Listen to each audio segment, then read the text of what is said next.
এইবার আমরা শ্রীধাম বৃন্দাবনে দেখি ভগবান শ্রীকৃষ্ণ কেমন ভাবে কালিয়াকে দমন করলেন।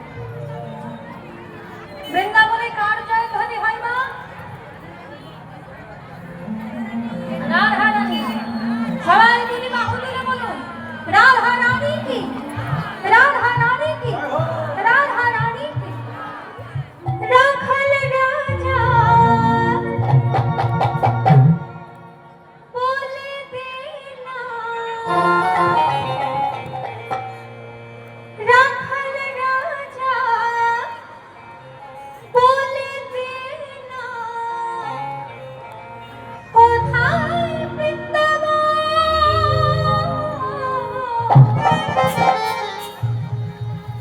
শ্যামকুণ্ড রাধাকুণ্ড গিরি গোবর্ধন।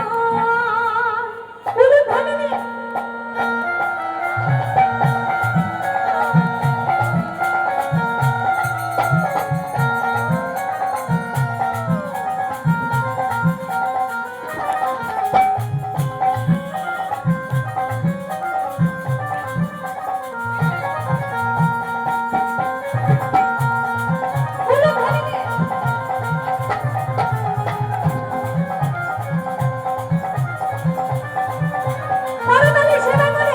রাখালে রাজা বলে দে না, কোথায় বৃন্দাবন।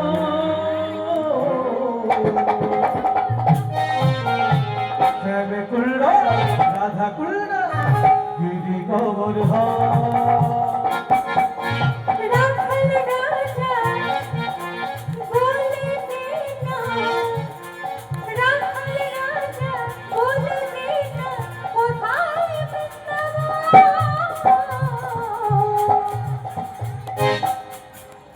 শ্যামকুণ্ড রাধাকুণ্ড গিরি গোবর্ধন।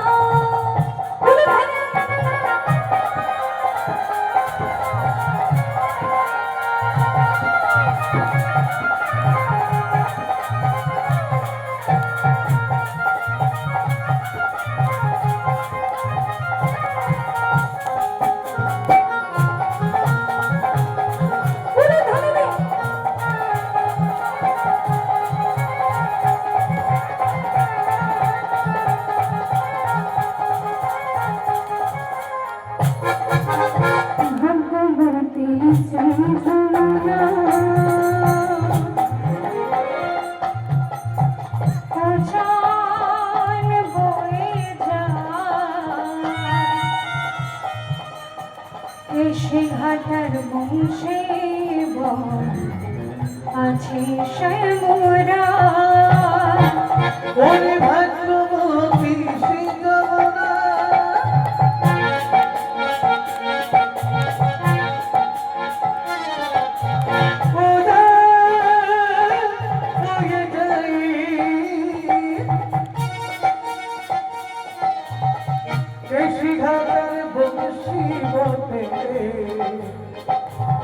আছে সারে। এই দেখুন মা, আমি কিন্তু গাইতে এসেছি, নৃত্য দেখানোর জন্য আসিনি। এই যে নৃত্য পরিবেশন করে দেখাচ্ছি, এটা কিন্তু আপনাদের এক্সট্রা পাওনা। এর বিনিময়ে আপনারা আমাকে কি দেবেন বলুন? মায়েরা কি দেবেন?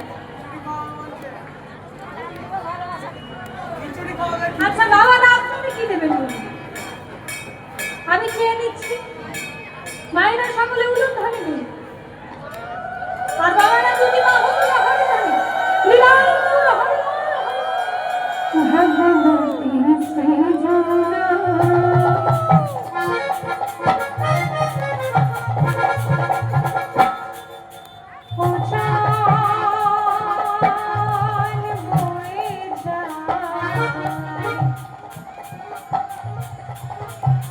এসে ঘাটার বংশে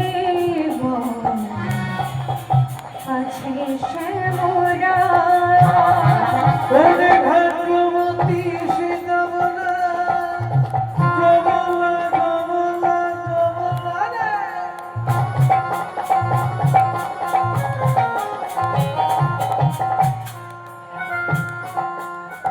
উড়ান বয়ে যাবে,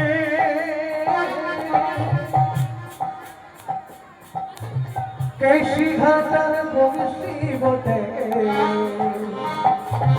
আছে সারে। বাঁশরি বাজায় রে কাঁধা, বাঁশরি বাজায়, বাঁশরি বাজায় রে কাঁধা, বাঁশরি বাজায়। বাঁশরি বাজায় রে কানা, বাঁশরি বাজায়। বাঁশরি বাজায় রে কানা, বাঁশরি বাজায়। বাঁশরি বাজায় রে কাঁধা, বাঁশরি বাজায়, বাঁশরি বাজায় রে কাঁধা, বাঁশরি বাজায়। ওরে বাঁশরি বাজায় রে কানা, বাঁশরি বাজায়। বাঁশরি বাজায় রে কানা, বাঁশরি বাজায়। রাখাল রাজা বলিবে না, রাখাল রাজা বলিবে না, কোথায় বৃন্দাবন।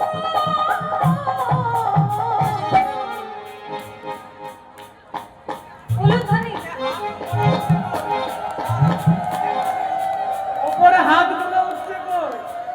অ্যান্টেনাটা না উঠলে মহাপ্রভুকে পাবে কি করে? দুটি বাহু তুলে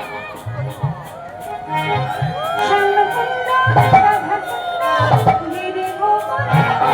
ওরে রাখাল রাজা বলে তেরা কোথায় বৃন্দাবন?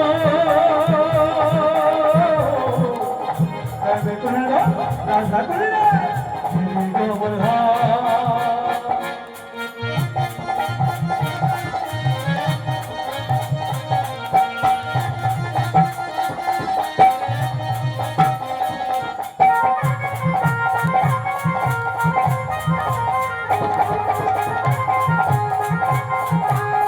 উলুধ্বনি।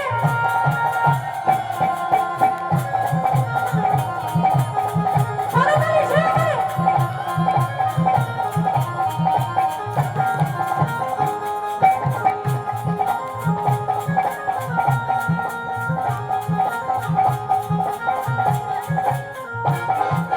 স্বর্ণকুণ্ড রাধাকুণ্ড গিরি গোকুল। আছে কুণ্ড রাধা কুণ্ড গিরি গোবর্ধন। স্বর্ণকুণ্ড রাধাকুণ্ড গিরি গোকুল।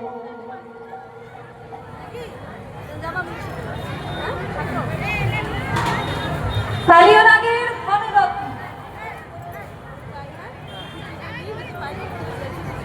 কালিয়ার সকল রত্ন পূর্ণিম পূর্ণয়ন পদ সরোজ ভট্টরে মঙ্গলানি বিঘ্নত তাণ্ডবম।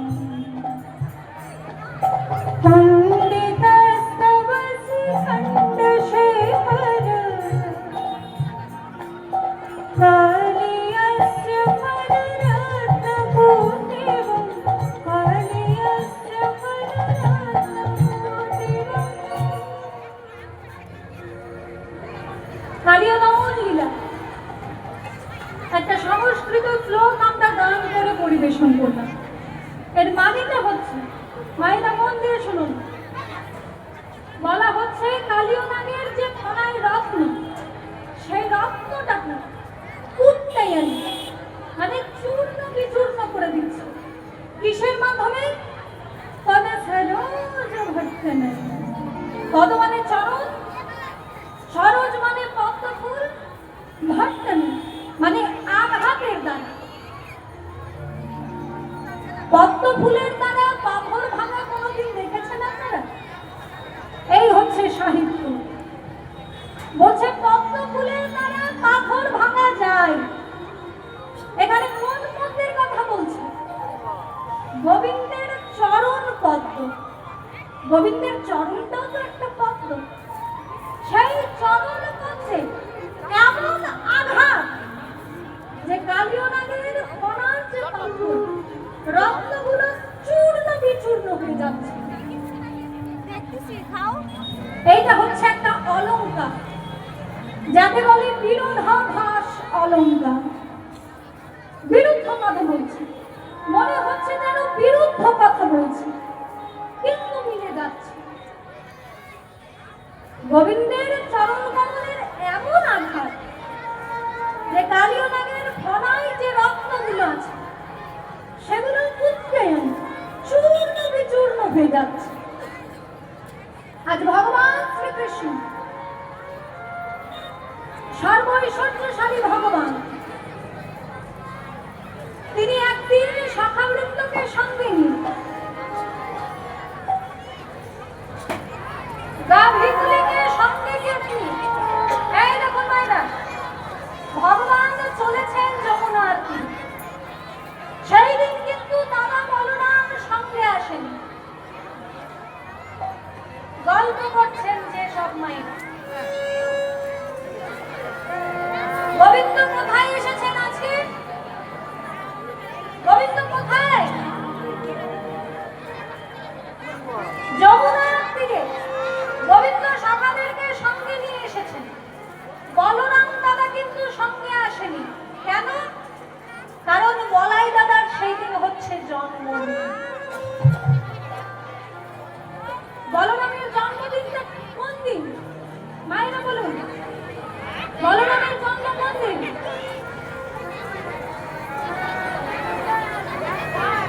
বলরামের জন্ম কোন দিন? আচ্ছা, কৃষ্ণের জন্ম কোন দিন বলুন? ভগবান শ্রীকৃষ্ণের জন্মদিন কবে? আপনারা শুনছেন না? শ্রীকৃষ্ণের জন্মদিন কোন দিন? সহজ উত্তর জন্মাষ্টমী, আর প্রকৃত উত্তর হচ্ছে ভাদ্র মাসের কৃষ্ণপক্ষের অষ্টমী তিথি। এইটা আমরা সবাই জানি, কিন্তু বলরামের জন্মদিনটা আমরা সবাই জানি। এইটা শুনে রাখুন, বলরামের জন্মদিনটা হচ্ছে সেই দিন যেই দিনকে আমরা বলি রাখি পূর্ণিমা। সেই দিনটা হচ্ছে বৈষ্ণবের ভাষায় ঝুলন পূর্ণিমা। যেদিনকে রাখি বন্ধন উৎসব, সেই দিনকেই কিন্তু রাধা গোবিন্দের ঝুলন লীলা, এবং সেই দিনটাই হচ্ছে বলরামের জন্ম। আর বলাই দাদা সেই দিন যায়নি বলে কৃষ্ণ কালীয় দমন সেই দিন করেছে। তাহলে চারটে ঘটনা মিলে একটা তিথি, সেইটা হচ্ছে শ্রাবণ মাসের পূর্ণিমা।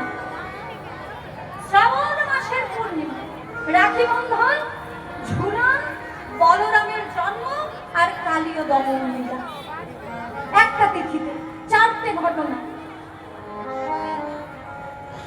এবার যমুনার তীরে যখন গোবিন্দ এসেছে, সারাদিন খেলা খেলে গোবিন্দের আমার সর্ব অঙ্গ অবসন্ন। ওদিকে শ্রীরাম সুনামের বড় তৃষ্ণা পেয়েছে, কৃষ্ণ পেয়েছে। বলরাম সেদিন সঙ্গে আসবে বলে সখাগণ প্রাণ গোবিন্দকে বলছে, ওরে ভাই কানা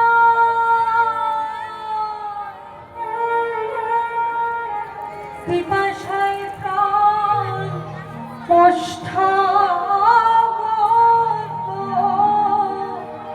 কোথায় গেলে জল পাবো বল দেখি ভাই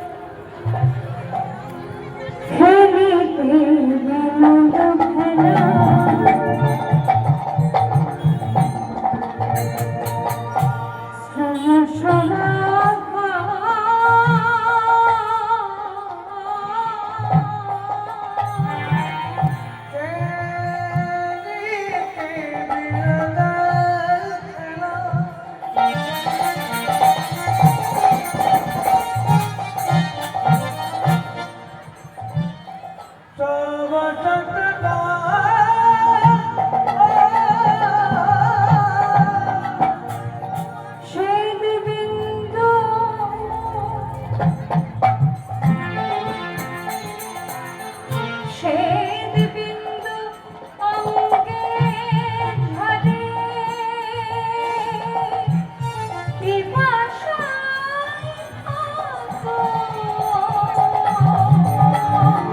শেষ বিন্দু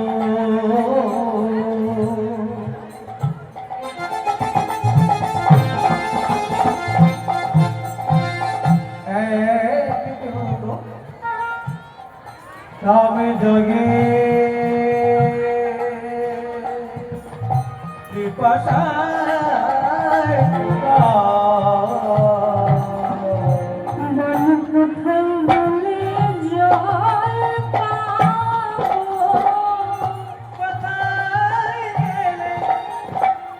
জল পাব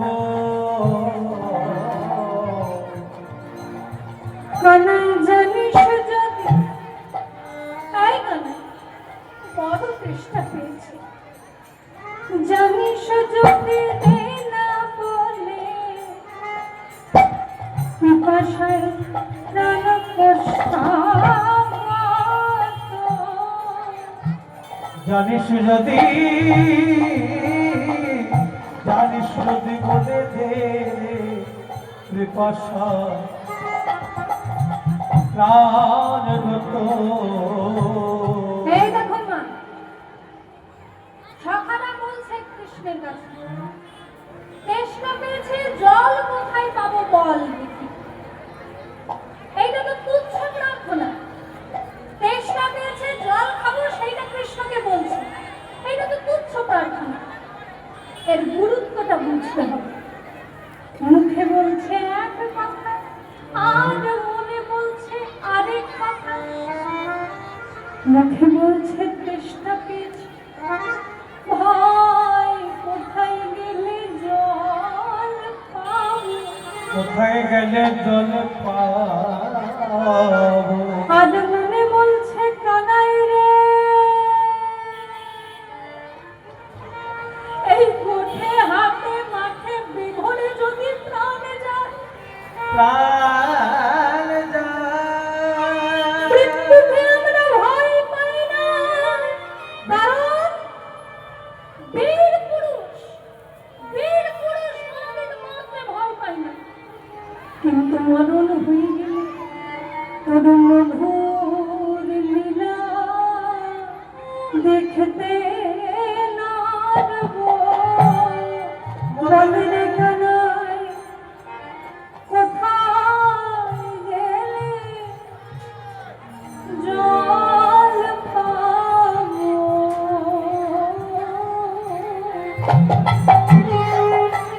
যদি মৃত্যু হয়ে যায় তাহলে তোর সেবা তো করতে পারবো না এইখানে হচ্ছে সেবকের সেবা সেবক কি বলে সেবক কোনদিন মৃত্যুকে ভয় পায় না সেবক বলে মরণ রে তুহু মম শ্যাম সমান কৃষ্ণ কালো মৃত্যু কালো কাজেই তুহু মম শ্যাম সমান মৃত্যুকে ভয় পাই না কিন্তু মৃত্যু যদি হয়ে যায় তাহলে তো তোর সেবা থেকে বঞ্চিত হবে দুঃখটা ওইখানে ওই জন্য দুঃখ যে মরিমা সখী নিশ্চয় বলিব কিন্তু কারু হেন গুণনিধি আমি কারে দিয়ে যাব সেইখানে সেবা কেবা জানে, সেবা জানলে সেবা যাবে না। ঠিক সেই একই ভাব শ্রীরাম সুদামের মধ্যে।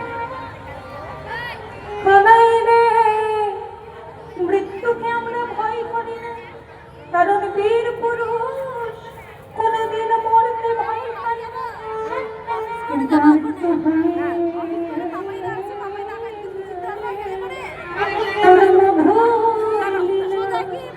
দেখতে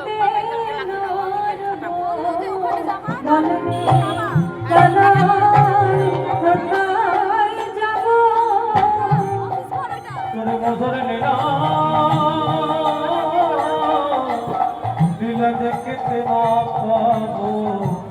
মনে কানাই কানাই কথা বাজাবো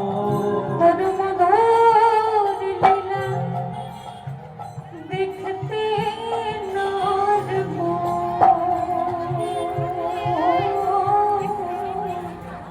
তোর সেবা সুখে বঞ্চিত হব, মধুর লীলা দেখতে নারব। তোর সেবা হতে বঞ্চিত হব, মধুর লীলা দেখতে নারব। সেবা হতে বঞ্চিত হব, মধুর লীলা দেখতে নারব। তোর সেবা হতে বঞ্চিত হব, মধুর লীলা দেখতে নারব। তোর সেবা হতে বঞ্চিত হব। মধুর লীলা দেখতে নারব। বলে রে কানাই, কথা বাজাবো শুকনো মুখ পানিছে কহিছে সবাই, পিপাসায় প্রাণ যায়, রক্ষা করো ভাই। রক্ষা করো ভাই। সখাগণের বচন শুনি শ্যাম বিনোদিয়া, সখাগণ কথা শুনি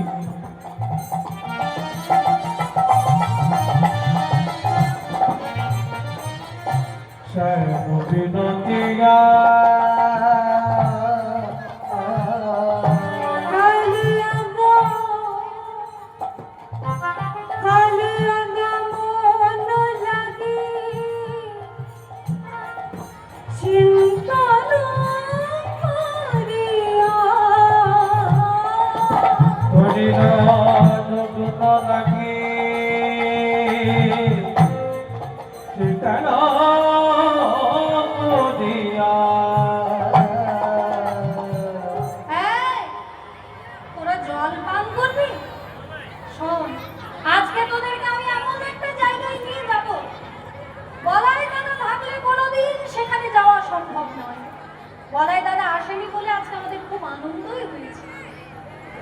চল, শুনেছি এই বৃন্দাবনের পরিমণ্ডলে কালী দহ বলে একটা দহ আছে, সেইখানে গিয়ে দেখি চল সেইখানকার জল কেমন। সখাগণ পানি করে সহগজ,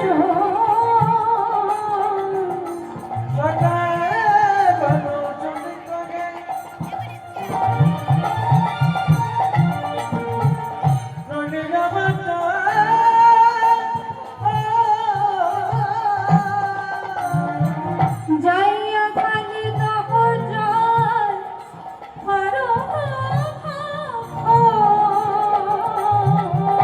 যাইয়া কালিয় কর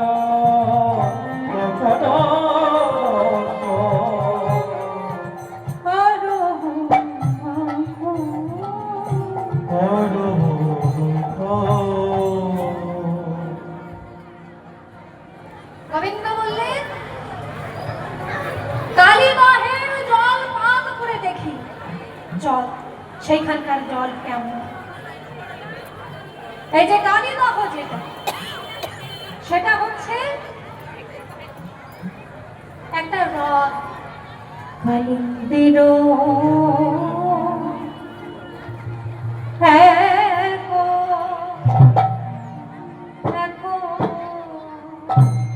দহে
কেউ তো প্রাণে বাঁচতে না বাহির বিষ জলে কেউ তো প্রাণে বাঁচতে না কালিদাহের বিষ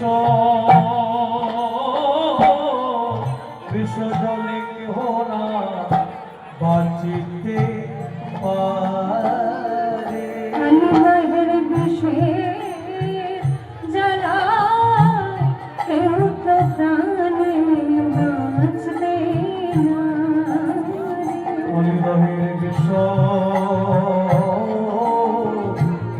জ্বালায় কেউ তো প্রাণে বাঁচিতে না কালিদাহের বিষের জ্বালা কেউ তো প্রাণে বাঁচতে না রে কালিদাহের বিষের জ্বালায় কেউ তো প্রাণে বাঁচতে না রে কালিদাহের বিষের জ্বালা কেউ তো প্রাণে বাঁচতে না